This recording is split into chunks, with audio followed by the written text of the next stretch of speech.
When a secret letter starts circulating among MPs, calling their own party leadership a stitch-up from a small group of people at the very top in London, you know the civil war isn't just brewing, it's already exploded. Welcome back to UK Political Insight, where Labour's internal revolt over blocking Andy Burnham has escalated to backbenchers passing around letters condemning Keir Starmer's decision as disgusting, outrageous, and a huge mistake, while number 10 responds with basically, too bad, it's done, stop complaining. We've got Angela Rayner reportedly thinking this was a mistake. We've got MPs publicly furious and privately organizing. We've got Burnham himself pointing out that 30 years of service apparently counts for nothing. And we've got cabinet ministers defending the decision by saying allowing Burnham would create a circus. This is Labour eating itself in real time while Reform and the Tories watch with popcorn. Let's break down this beautiful disaster. So, The Telegraph's reporting that Labour MPs are in open revolt, which is journalistic code for things are absolutely falling apart behind the scenes. The NEC voted on Sunday to bar Andy Burnham from standing in Gorton and Denton, and the backlash has been immediate, furious, and organized. This isn't just a few MPs grumbling to journalists off the record. This is coordinated opposition, including a letter circulating among backbenchers gathering signatures to force a rethink. That letter is the smoking gun here, because it shows this isn't spontaneous anger, it's organized rebellion. Somebody sat down and wrote a formal letter condemning the decision, somebody else is circulating it gathering support, and presumably the plan is to present it to leadership with enough signatures that it can't be ignored. That's how internal party coups begin, with letters and signature gathering and coordinated pressure campaigns. The language in the letter is absolutely brutal, describing the decision as a remote stitch-up from a small group of people at the very top in London is devastating because it hits multiple pressure points simultaneously. Remote suggests disconnection from ordinary members and voters. Stitch-up implies conspiracy and manipulation rather than democratic process. Small group emphasizes that this wasn't the party deciding collectively, but a tiny clique imposing their will. At the very top, points the finger directly at Starmer and his inner circle. In London adds geographical resentment, the idea that Westminster elites are ignoring what people in Manchester want. That's incredibly effective framing, because it taps into existing frustrations about centralized party control, London-centric politics, and leadership disconnected from members and local areas. The letter's crafted to maximize emotional resonance and build support by appealing to democratic principles and anti-establishment sentiment within Labour itself. The claim that blocking Burnham risks sending a message that the party doesn't respect devolution is politically smart, because Labour's supposed to be the party of devolution, of empowering local areas and regional government. If they're simultaneously claiming to support devolution while blocking a successful mayor from standing for parliament because London leadership says so, that's hypocritical and undermines their entire devolution narrative. The letter also argues that denying local members real choice reinforces the idea that politics is a remote stitch-up.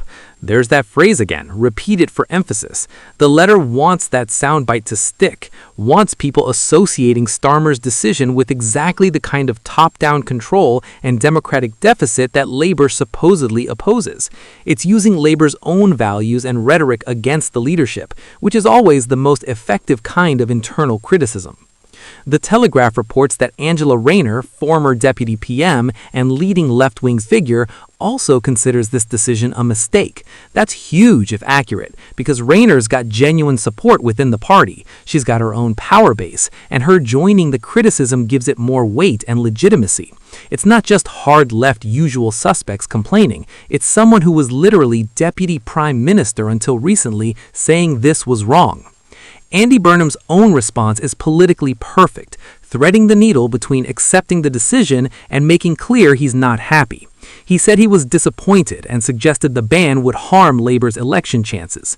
That's dignified disagreement, not open rebellion. He's not attacking Starmer directly, but he's making clear he thinks this decision will have negative consequences.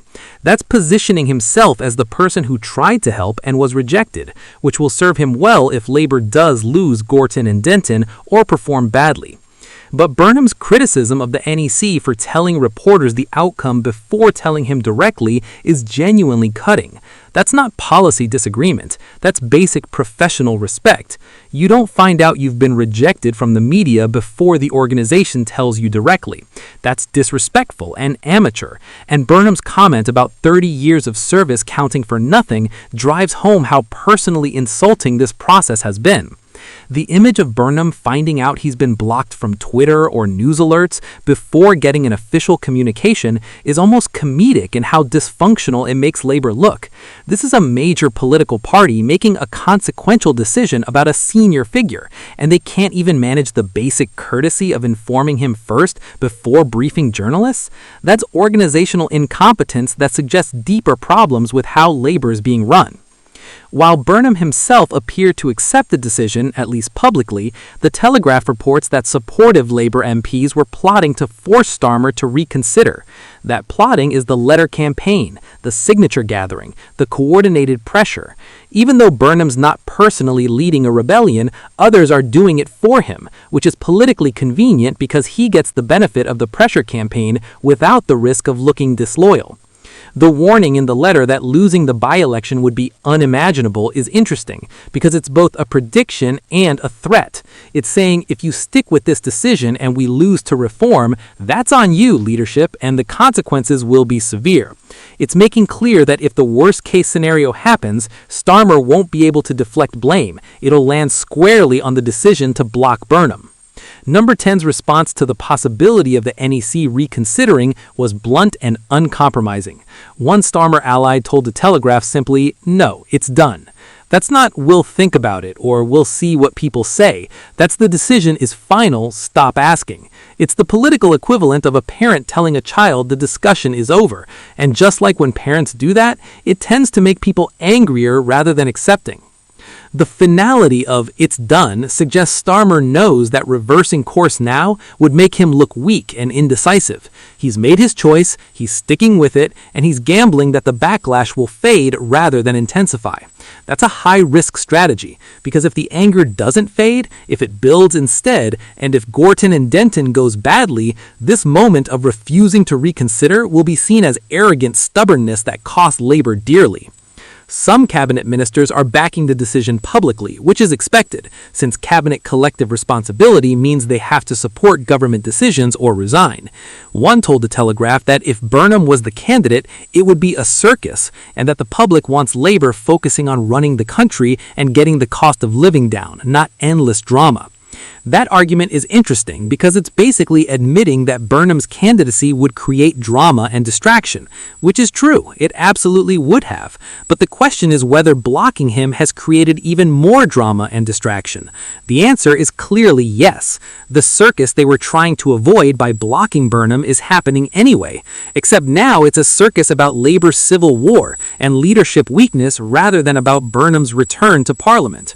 The cabinet minister saying the public wants us focusing on running the country is trying to position the criticism as coming from people who don't understand governance priorities. But that argument falls flat when your own backbench MPs are publicly calling your decision disgusting and passing letters around condemning it.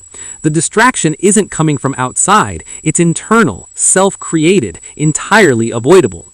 Starmer's allies arguing before the NEC meeting that letting Burnham run would help reform is the official justification we've heard repeatedly. If Burnham becomes an MP, he triggers a Greater Manchester mayoral by-election that reform could win. Therefore, blocking Burnham protects the mayoralty. It's logically coherent, but politically tone-deaf, because it ignores all the other consequences of blocking him. What's clear is that this decision has created exactly the kind of division and dysfunction that damages governing parties. You've got MPs openly calling decisions disgusting. You've got organized letter campaigns. You've got former deputy PMs reportedly saying it was a mistake. You've got Number 10 responding with, "Too bad, deal with it." None of that projects competence or unity. The fact that the NEC meeting lasted just an hour before deciding suggests this wasn't careful deliberation. It was executing a decision that had already been made. Real debate and consideration take time. Quick meetings where everyone knows the outcome beforehand are just going through the motions, which is exactly what critics mean when they call this a stitch-up. The gathering of signatures for the letter is particularly significant because it suggests a formal attempt to pressure leadership, possibly building towards some kind of official challenge or protest.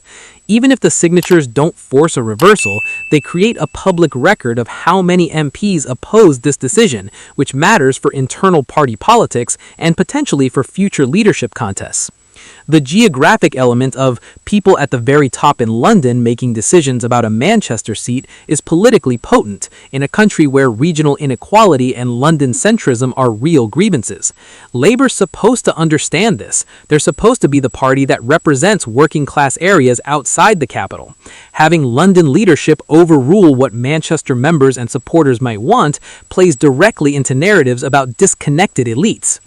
If you want every development in this escalating labor civil war, every